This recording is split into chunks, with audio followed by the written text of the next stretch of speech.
अपने पिता को मैंने किडनी दी, लेकिन सारण की जनता के लिए मैं अपनी जान तक दे दूंगी।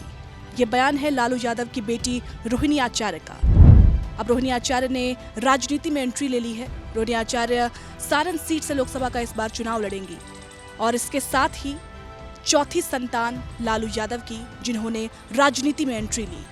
लालू यादव के बड़े बेटे तेज प्रताप यादव, तेजस्वी यादव, मीसा भारती पहले से ही राजनीति में है और अब चौथी संतान यानी रोहिणी आचार्य ने भी राजनीति में एंट्री ली। रोहिणी आचार्य ने सारण की जनता के लिए क्या कुछ कहा है और साथ साथ अपने माता पिता का जिक्र करते हुए क्या संदेश देने की उन्होंने कोशिश की है, ये भी आपको सुनाते हैं। सुनिए।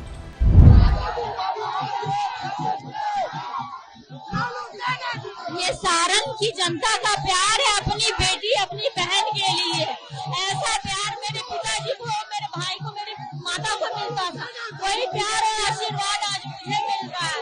मैं बहुत खुश इनका तुरंत मैं चुका नहीं सकती, लेकिन मैं मरने दम तक सारण की जनता, सारण की माता बहनों का सेवा करती रहूंगी।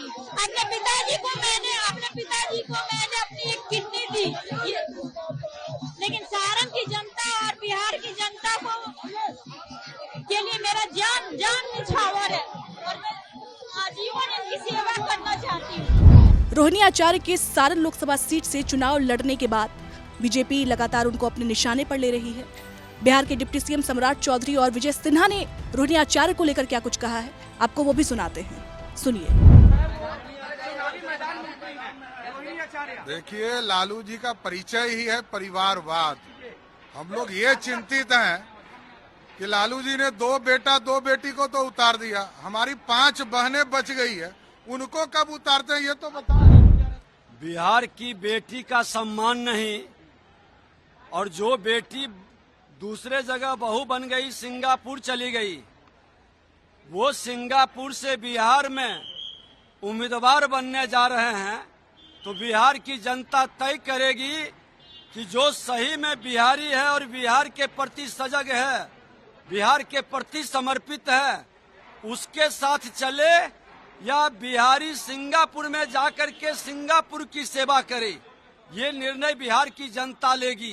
प्रधानमंत्री भी आ रहे हैं 4 तारीख। सारण सीट लालू यादव का गढ़ माना जाता है। 1977 में ही इस सीट से लालू यादव पहली बार सांसद चुने गए थे और उसके बाद 2004 के लोकसभा चुनाव में और 2009 के लोकसभा चुनाव में लगातार इस सीट से लालू यादव को जीत मिली थी। हालांकि 2014 के लोकसभा चुनाव और 2019 के लोकसभा चुनाव में इस सीट से बीजेपी प्रत्याशी राजीव प्रताप रूडी ने जीत दर्ज की थी। तो ऐसे में ये भी देखना दिलचस्प होगा कि इस बार के लोकसभा चुनाव में आखिर इस सीट से किसे जीत हासिल मिलती है, क्योंकि इस बार इस सीट से रोहिणी आचार्य और राजीव प्रताप रूडी का एक बेहद इंटरेस्टिंग टक्कर होने वाला है। साल 2022 में रोहिणी आचार्य खूब सुर्खियों में आई थी जब उन्होंने अपने पिता लालू यादव को किडनी डोनेट किया था, जिसके बाद गिरिराज सिंह से लेकर विजय सिन्हा और तमाम बीजेपी के जो बड़े नेता हैं, उन्होंने भी रोहिणी आचार्य की जमकर तारीफ की थी। रोहिणी आचार्य सोशल मीडिया पर खूब एक्टिव रहती हैं। कई मुद्दों पर बीजेपी को अपने निशाने पर भी रोहिणी आचार्य लेती हैं। फिलहाल अंत में तो बड़ा सवाल यही है कि इस सीट से आखिर किसे जीत मिलेगी, क्योंकि एक तरफ तो ये सीट सारण सीट लालू यादव का गढ़ माना जाता है, तो दूसरी तरफ बीजेपी को 2014 और 2019 दोनों के लोकसभा चुनाव में बीजेपी ने इस सीट से जीत दर्ज की है। तो कहना गलत नहीं होगा कि इस बार ये सीट पर जो लड़ाई है दोनों के बीच, रोहिणी आचार्य और राजीव प्रताप रूडी के बीच, वो काफी दिलचस्प होने वाली है। फिलहाल आपको क्या लगता है, इस सीट से किसे जीत मिल सकती है? हमें कमेंट सेक्शन में जरूर बताएं। वीडियो जर्नलिस्ट रेहान खान के साथ मैं श्रुति, विस्तार न्यूज़, दिल्ली।